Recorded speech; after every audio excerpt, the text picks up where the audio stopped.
दोस्तों नमस्कार, मैं सौरभ गोस्वामी। हम ललितपुर में हैं और ललितपुर के एक विद्यालय ने एक बड़ी उपलब्धि ललितपुर को दी है।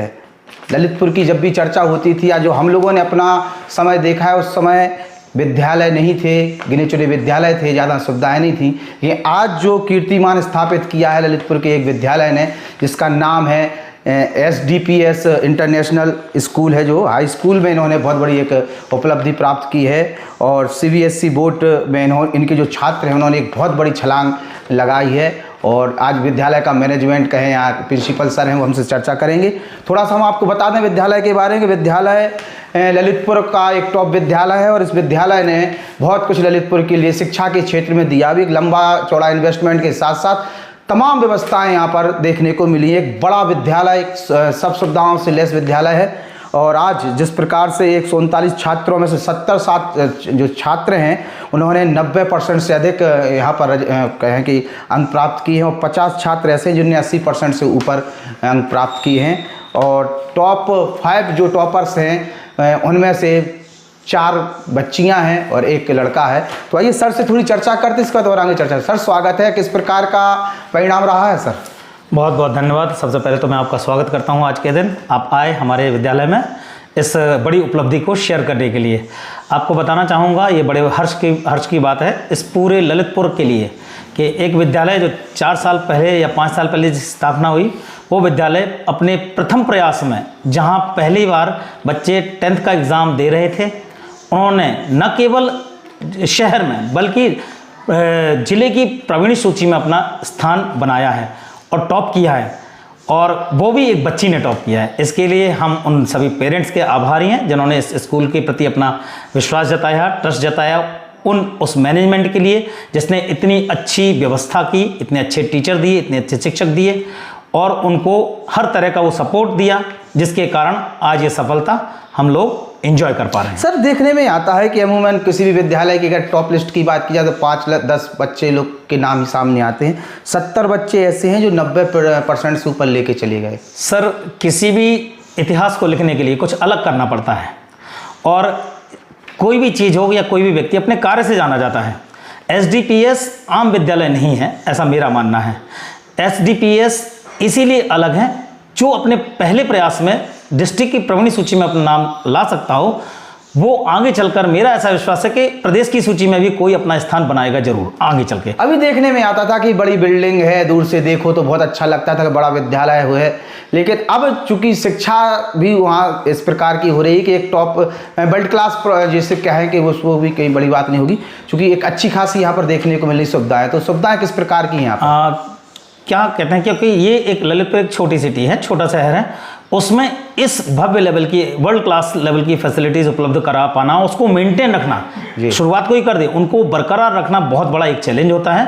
और हम इस बात को गर्व के साथ कहते हैं, हमने ना केवल उन चीज़ों की शुरुआत की है, आज 5वें वर्ष में भी आप भी आज देखेंगे, राउंड लगाएंगे, अगर इस विद्यालय को आप देखेंगे तो आप पाएंगे हर चीज़ वेल मेंटेन्ड है आज तक।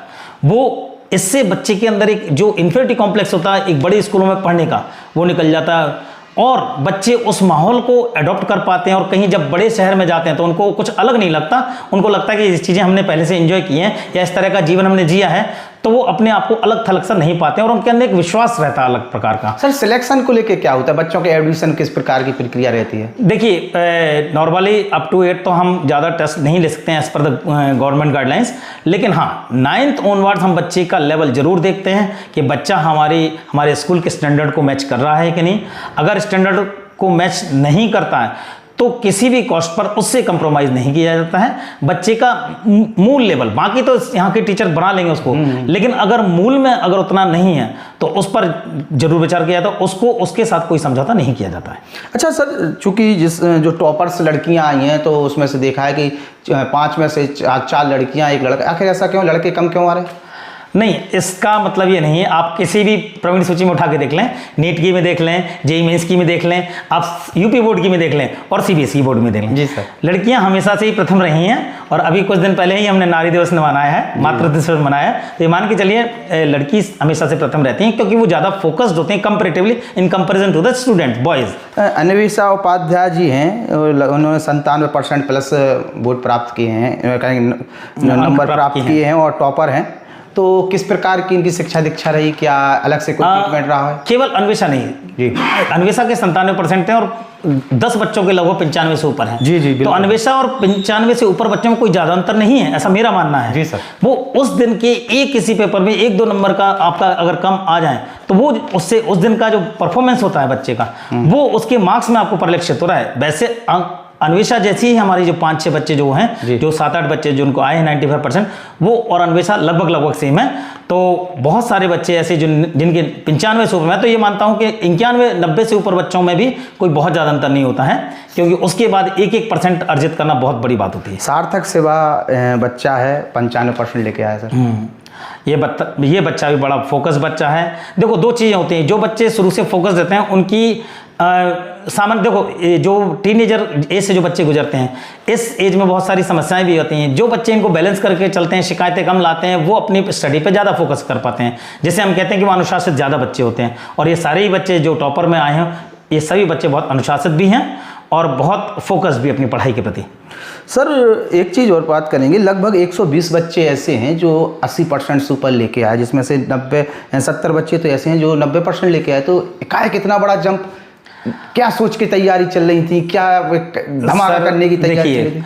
आज ऐसे देखा गया कि बहुत सारे स्कूल केवल स्कूल के नाम पे स्कूल खुलते हैं। ये स्कूल एक प्रैक्टिकल वर्किंग स्कूल है ना, यहाँ जो बोला जाता है वो किया जाता है। अगर अच्छे टीचर उपलब्ध कराए जाते तो कराए जाते हैं, उनसे मेहनत करवाई जाती है तो करवाई जाती है, करते हैं और सेल्फ करते हैं। कोई ज़बरदस्ती, टीचर को कोई ज़बरदस्ती नहीं पढ़वा सकता टीचर से। टीचर का रिक्रूटमेंट इस लेवल का होता है कि वो टीचर जब जाँच परख के देखा जाता है कि वो टीचर हर पैमाने पर खरा उतर रहा है, तब उसको इस विद्यालय में पढ़ाने की एक मौका मिलता है। और उसके बाद सतत मैनेजमेंट का उसमें ऑब्जर्वेशन होता है, प्रिंसिपल का भी रोल होता है बहुत बड़ा, और निश्चित रूप से उस बच्चे का तो योगदान रहता ही है जो लगातार मेहनत करके अपने आप को उस लिख के तो अंततः बच्चा ही आता है एग्जाम। सर एक चीज़ और देखने में आई, चूँकि विद्यालय को लेकर हम लोग लगातार कवरेज करते हैं, कुछ भी चर्चा होती करते भी हैं, डिसिप्लिन बहुत मायने रखता है। आपके विद्यालय का डिसिप्लिन ज़्यादा स्ट्रिक्ट है, कई बार चर्चा ऐसी होती है। निश्चित रूप से डिसिप्लिन की बच्चों छात्र जीवन में और सेना में, 2 जगह बिना डिसिप्लिन के आप इन दोनों को मान ही नहीं सकते। तो दोनों में बहुत महत्ता होती है किसी भी छात्र के और एक सैनिक के जीवन में। तो डिसिप्लिन उसका मूल होता है किसी बच्चे का। अगर अनुशासित नहीं है तो बहुत जितना वो डिजर्व करता है वो तो पा ही नहीं पाएगा कभी। और हमारे विद्यालय में देखा गया है कि अनुशासन पहली शर्त है बच्चे की अंदर आने के लिए।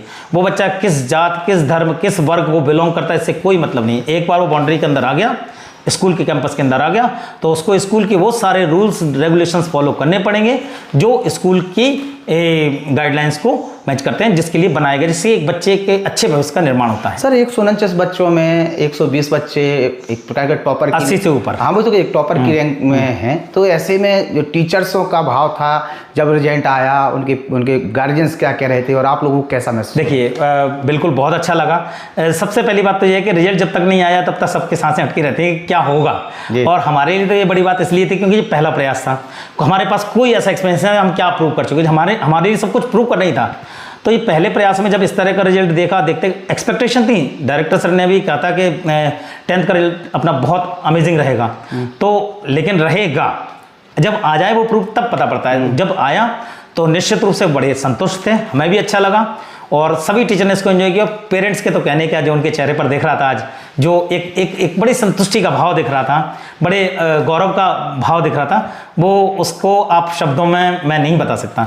मैनेजमेंट को किस तरीके से आप देखते हैं, विद्यालय को क्या कितनी मेहनत है मैनेजमेंट की विद्यालय को इस मुकाम पर लाने में? सर किसी भी विद्यालय की उपलब्धि के लिए सबसे पहले अगर श्रेय जाता है तो मैनेजमेंट को, क्योंकि मैनेजमेंट वो एक ऐसी शख्सियत होती है जिस पे विद्यालय पूरा टिका होता है। वो कैसा प्रिंसिपल रखेगा वो मैनेजमेंट डिसाइड करता, रिक्रूटमेंट का प्रोसेस क्या रहेगा ये मैनेजमेंट डिसाइड करता, स्कूल की पॉलिसीज क्या फ्रेम होंगी ये मैनेजमेंट डिसाइड करता।